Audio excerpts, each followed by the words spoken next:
देखेंगे जो एनटीपीसी का पेपर हो रहा है, जिसके 4 फेज जा चुके हैं, 5वें फेज का भी डेट आ गया है, ऑफिशियली अनाउंसमेंट हो गया है। सो उसमें मतलब कितने बच्चे अपीयर हुए हैं अभी तक, मतलब कितना टोटल अपीयरेंस है, कितना टोटल फॉर्म फिलअप हुआ था, उसके बाद क्या पिछले ईयर का कट ऑफ था और क्या इस साल का कट ऑफ रह सकता है, वो सब हम देखेंगे इसी वीडियो में। और आप प्लीज़ बने रहिए और पूरा वीडियो ज़रूर देखिए, अन्यथा आपको आइडिया नहीं लग पाएगा कि कहाँ से कितना कट ऑफ जा सकता है, कहाँ ज़्यादा कंपटीशन है और कहाँ कम कंपटीशन है और आपको कितना मेहनत करना है। और सो प्लीज़ बने रहिए और हमारे चैनल को सब्सक्राइब कीजिए, हमारे वीडियो को लाइक कीजिए और शेयर कीजिए जितना हो सके, और आपके इसी प्यार से हमें मोटिवेशन मिलेगा। सो प्लीज़ आप इसको शेयर और लाइक और सब्सक्राइब कीजिए। सो अब आगे बढ़ते हैं कि क्या क्या फैक्टर है जो कि कट ऑफ को अफेक्ट करता है।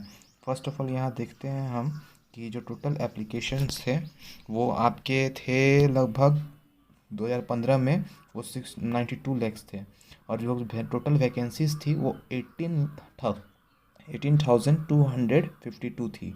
और यानी अगर अब ओवरऑल कंपटीशन देखें, यानी एक वैकेंसीज पे 500 का कंपटीशन था। और अगर हम बात करें 2019 की, तो 1.26 करोड़ बच्चे भरे गए थे फॉर्म उस समय, और जो टोटल वैकेंसीज थी वो 35,208 थी। और हमें कहीं से पता चला है, हमारे न्यूज़पेपर या हमारे कुछ रिलेटिव्स हैं जो कि रेलवे में हैं, उनका कहना है जो ये 35,000 वैकेंसीज़ हैं वो 50,000 प्लस होने वाली हैं। अब 50,000 प्लस हो गई, इसका मतलब आप समझ लो सीधा कंपटीशन और भी कम होने वाला है, यानी वो 300 के आसपास कंपटीशन हो जाएगा पर सीट। ओवरऑल की मैं बात कर रहा हूँ। और यहाँ हम देखते हैं कि जो इफ़ेक्ट्स था, पहले था कि नंबर ऑफ़ एप्लीकेशंस थे वो तो बढ़े ही बढ़े हैं, लेकिन सीटें भी तो बढ़ी हैं वहाँ पे। तो ये जो चीज़ें हैं वो वहाँ पे टोटल वैकेंसीज़ जो हैं वो पिछले कंपैरिजन में अभी बढ़ गई हैं, लेकिन वही अगर बात करें कि ओवरऑल कंपटीशन वो पहले से घट गया है। सो आगे देखते हैं कि मतलब जो मतलब कट ऑफ था वो कैसे था, किस रीजन का क्या था। सो इससे हमें एक आइडिया लग जाएगा कि पिछले साल का क्या था और इस साल का क्या रह सकता है वहाँ से। और इस साल का हर आरआरबी का हम अभी आगे देखेंगे वीडियो में कि इस बार कितने अटैम्प्ट्स जो हैं वो गुड अटैम्प्ट्स माने जाएंगे। सो प्लीज़ बने रहिए आगे वीडियो में। सो पिछले बार का जो कट ऑफ था 2015 का, वो इस प्रकार था कि जो अजमेर बोर्ड है उसका यूआर का 77 गया हुआ था, और जो ओबीसी का है वो 70 था, और एससी का 62 और एसटी का 59 था। भोपाल से जो गया था वो यूआर का 72 था, और ओबीसी का 66 था, और एससी का 58 था, और एसटी का 51 था। और यहाँ देखते हैं चेन्नई के बारे में, तो चेन्नई में 72 था और 69 था ओबीसी का, और एससी का था 57 और एसटी का 46। यहाँ एसटी का बहुत ही कम जाता है, आपको ध्यान रखना पड़ेगा चेन्नई में, क्योंकि मोस्टली यहाँ पे जो भी बच्चे भरते हैं वो फॉरवर्ड होते हैं, क्योंकि एक तो वहाँ पे जाने का ट्रैवलिंग चार्जेस मिलते हैं, जो ट्रैवलिंग चार्जेस बहुत ज़्यादा होते हैं, और वहाँ का जो कंडीशन और वहाँ का जो चीज़ें होती हैं वो उसके हिसाब से जो एसटी होते हैं वो बहुत कम है। सो वहाँ पे जो कट ऑफ भी होता है जो चेन्नई भी उनका, वो एसटी के लिए बहुत ही कम जाता है।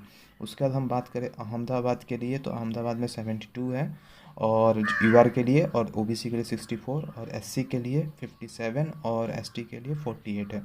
और अगर हम बात करें गोरखपुर के लिए, तो गोरखपुर में जो भी है 77 है वो यूआर के लिए, और 69 है ओबीसी के लिए, और एससी के लिए 56, और एसटी के लिए 47 है।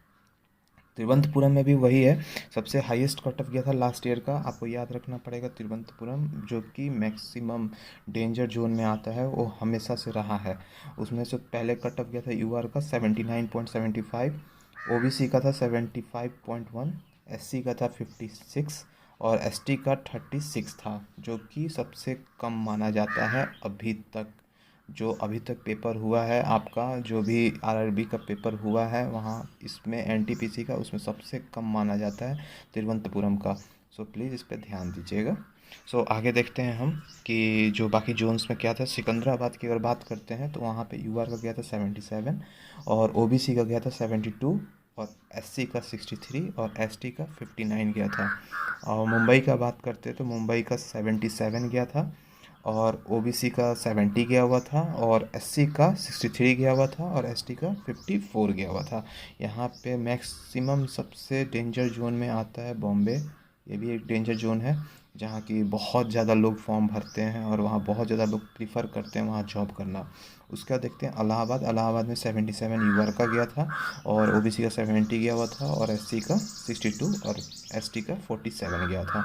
अजमेर में देखिए, अजमेर बिल्कुल डेंजर जोन में आता है। आपको पहले से बता दें, लोको पायलट में भी यही हुआ था कि 70 प्लस जिसके जो सेकंड जो पेपर होता है और सेकंड फेज़ का, उसमें गया था 70 प्लस ओवरऑल स्कोर नॉर्मलाइज होके। सो आप ध्यान रखिएगा, अगर आप अजमेर बोर्ड से डाले हैं तो आपको बहुत ज़्यादा मेहनत करने की ज़रूरत है। तो अजमेर में यूआर का गया था 77, ओबीसी का 70, और एससी का 62, और एसटी का 59 गया हुआ था। आइए हम आगे देखते हैं कि जो कटअप थी और बाकी जोन्स का वो क्या था।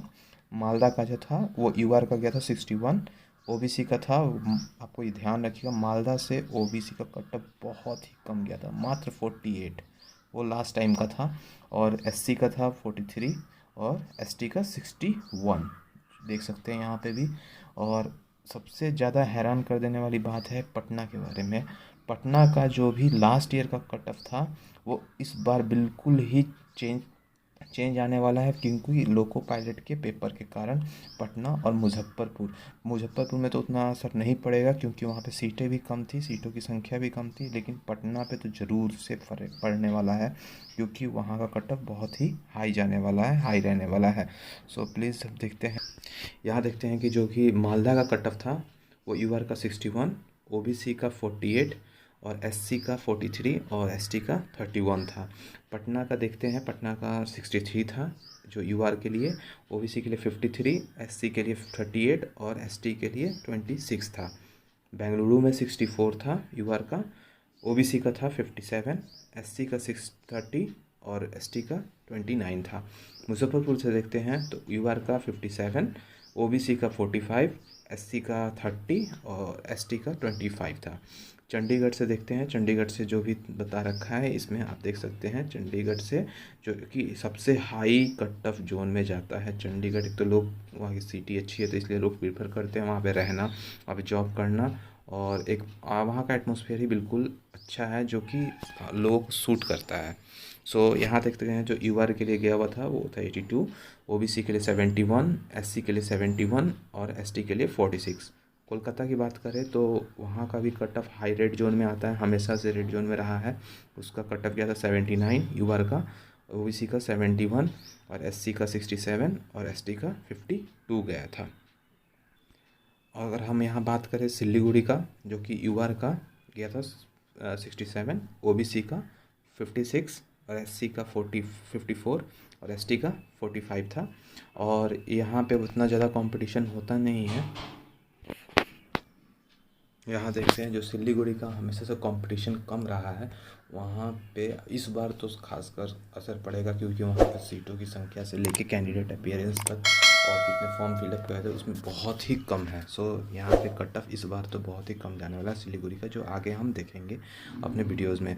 सो यहाँ पे देख सकते हैं यूआर का 67 था, 56 ओबीसी का, एससी का 54, और एसटी का 45 था। भुवनेश्वर का अगर देखते हैं तो 71 था, ये भी रेड जोन में आता है, आपको ध्यान रखना पड़ेगा भुवनेश्वर।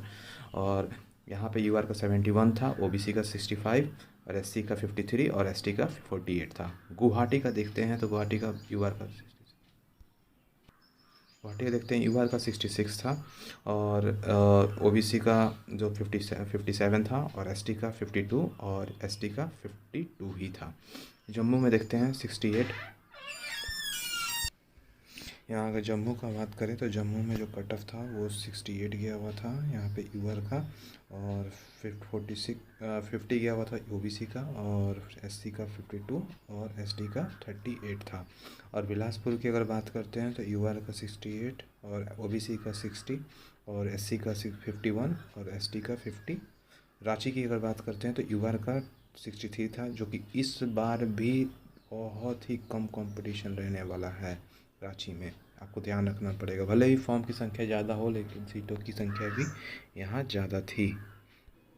सो रांची में जो कि कंपटीशन आप देख सकते हैं, पहले जो था वो यूआर का 63, ओबीसी का 57, एससी का 45 और एसटी का 48 था, जो कि काफ़ी कम था। और इस बार भी कम रहने वाला है, जो कि आप देखिएगा, जो कि फाइनल कटअप भी अगर आता है तो उस समय भी आपको देखने को मिलेगा कि रांची का कंपटीशन काफ़ी कम था। अगर हम बात करें कि कितने नंबर ऑफ़ एप्लीकेंट थे, जो कि इस बार हम देख सकते हैं, जो सिलीगुड़ी से थे वो 1 लाख के आसपास थे, और 1 लाख जो भी 7600 था, 413 के आसपास था। और रांची से देखिए 1,65,000 के आसपास है, ठीक है। और मुजफ्फरपुर से वही 1,12,000 के आसपास था। ये स्टार्टिंग के फेजेस का जो भी डेटा है वो है। और आप ओवरऑल देख सकते हैं मालदा का भी 70,000 और जम्मू कश्मीर का 87,000 था।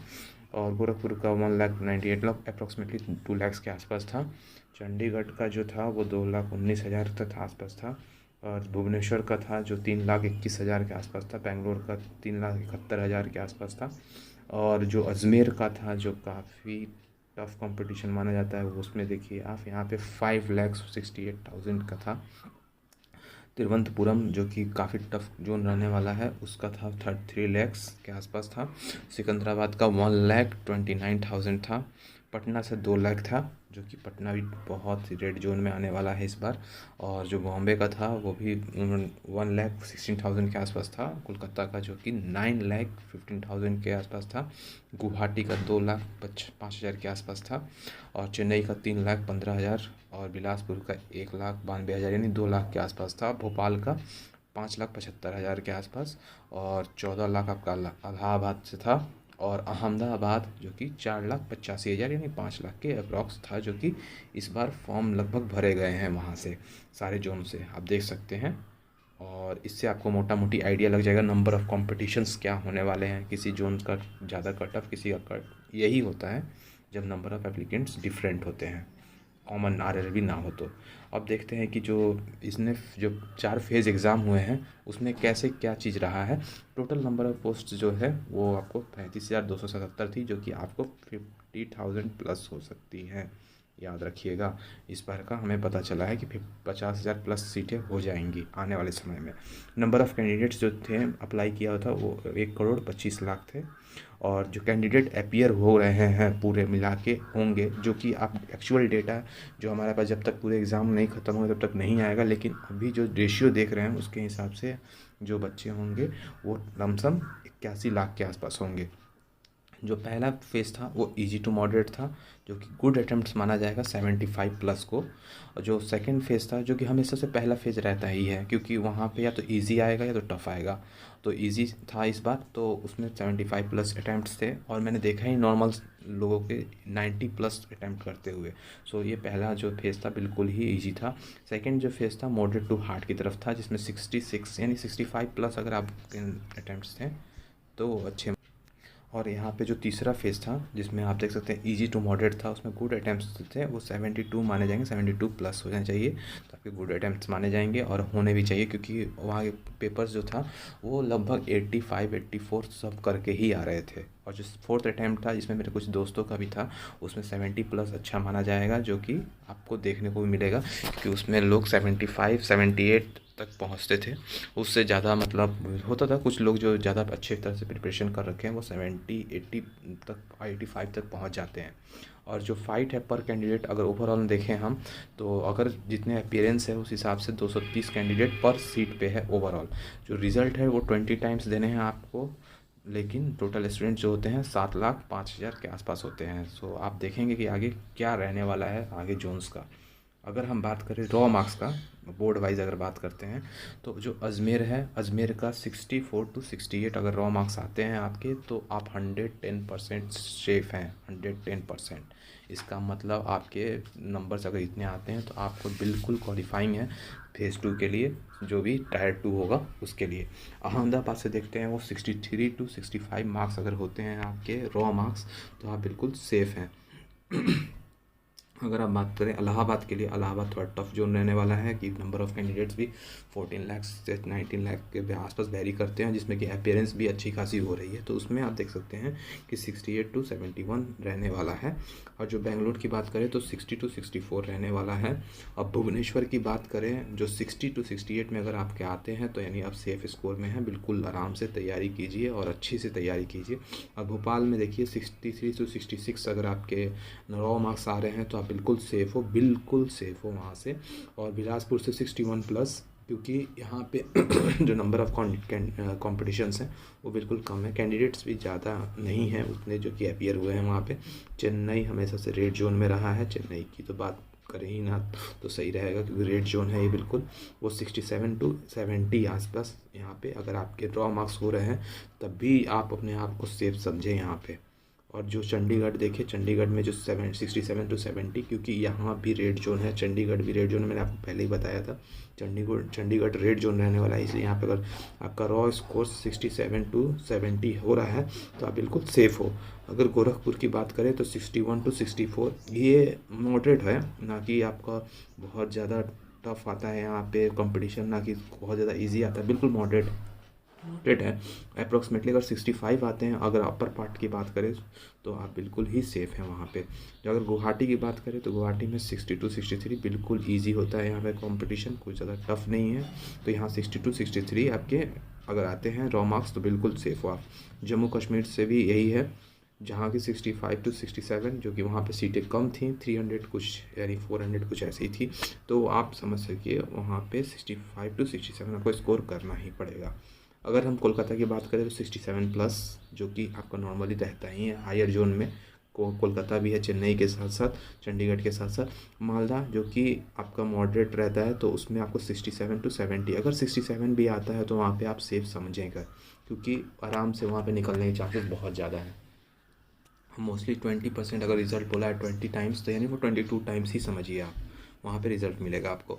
जो बॉम्बे का देखे वो 66 to 68 है, यहाँ पे भी आपको अच्छा खासा अगर 65 68 तक आता है तो आप अपने आप को सेफ समझ सकते हैं बॉर्डर लाइन पे, यानी आप सेफ ही हैं। और अगर हम बात करें आगे मुजफ्फरपुर के लिए तो मुजफ्फरपुर के लिए आप देख सकते हैं कि 61 to 63 बहुत ही कम कंपटीशन रहने वाला है। मुजफ्फरपुर बिल्कुल सेफ़ जोन है, जितने भी भरा है वहाँ से 400 के आसपास सीटें हैं, तो आप वहाँ पे सेफ समझ सकते हैं अपने आप को। 61 से 63 अगर आपके आते हैं प्लस 60 आते हैं तो रॉ मार्क्स, तो आप वहाँ पे सेफ समझ सकते हैं। पटना जो कि बिल्कुल टफ कंपटीशन रहने वाला है, क्योंकि जितने भी बिहार के स्टूडेंट्स हैं वो पटना की तरफ मूव किए हैं, क्योंकि लोको पायलट का जो रिज़ल्ट था वहाँ पे नॉर्मल कट ऑफ गया हुआ था टायर 2 का, वही जो कि क्वालिफाइंग मार्क्स होता है वही उसका कट ऑफ रह गया था। सो वहाँ पे बच्चे आ गए हैं जो कि वहाँ के जितने भी होम टाउन के हैं बच्चे और बहुत पढ़ने वाले भी होते हैं, तो वो वहाँ पे बैठेंगे तो वहाँ पे कट ऑफ ऑब्वियस सी बात है ऊपर जाने के चांसेस है। यहाँ तो आप 67 ही समझिए जो कि सेफ़ हो सकता है, 67 68। सो रांची की बात करें तो 60 to 63 जो कि आपका सेफ़ रह सकता है, जो कि वहाँ पे कंपटीशन ज़्यादा नहीं है और वहाँ पे 1200 सीटें के आसपास हैं, तो यहाँ पे जो 60 to 63 भी अगर आप लेते हैं तो बहुत अच्छा है। और सिकंदराबाद की बात करें तो वहाँ पे 62 से 64 जो कि मॉडरेट है, कुछ ज़्यादा हार्ड नहीं है। 63 भी आता है, 60 भी आता है तो आप सेफ समझ सकते हैं वहाँ पे। और सिल्लीगुड़ी बहुत ही कम कंपटीशन सिल्लीगुड़ी में, यहाँ पे आपका 62 62 रह सकता है, जो कि आप देख सकते हैं। और लगता है कि यहाँ पे अगर आप 58 तक भी अगर स्कोर करते हैं रॉ मार्क्स में तो आप सेकेंड फेज़ के लिए क्वालिफाइंग कर जाएंगे। त्रिवेंद्रम में आपका 62 to 64 है, जो कि आप देख सकते हैं, लेकिन वहाँ पे 64 ही आप समझिए जो कि आपका हाई जाने वाला है कट ऑफ, तो वहाँ पे 64 ही आप सेफ स्कोर समझिएगा वहाँ पे। सो ये देख सकते हैं जो कि एनालिसिस है हमारे जो भी आज हमारे एग्ज़ाम हुए हैं अभी तक के लिए, और जो आगे होंगे जो 6th फेज़ में होंगे या 5th फेज़ में होंगे, तो उसके बाद हम फिर से एक बार आएंगे डेटा लेके कि हाँ क्या कट ऑफ रह सकता है, क्योंकि कुछ जो बच्चे हैं लगभग 12 से 13 लाख बच्चे, तो वो भी इस पर असर डालेंगे, कट ऑफ भी थोड़ा इंक्रीज़ होगा, एग्ज़ाम कैसे हो रहा है आगे चल के और ईजी ना आ जाए पेपर। तो इसके बाद हम एक और वीडियो लाएंगे जो कि आपको उसमें सब कुछ क्लियर कर देंगे जब एग्ज़ाम आपका ख़त्म होगा। सो अभी आप देख सकते हैं कि कंपटीशन कितना है, किस जोन में कितना है, कितना मेहनत करना पड़ेगा आपको। आपको। सो आप लगे रहिए, मेहनत करते रहिए, और आगे अपने आप को, अगर बॉर्डर लाइन पे हैं तो अपने आप को ये मत समझिए कि नहीं होने वाला है, ये समझिए कि हाँ आपका हो जाएगा, और उसके लिए आप लगातार मेहनत करते रहिए। सो आगे हम देखेंगे जो भी कि कितना मतलब कट ऑफ जाएगा, कैसे क्या होगा, वो बिल्कुल ओवरऑल होगा। सो आगे आने वाले समय में हम ऐसा वीडियो देखेंगे। सो आज के लिए इतना ही, थैंक यू। और हमारे वीडियो को ज़्यादा से ज़्यादा लाइक करें, शेयर करें और सब्सक्राइब करें।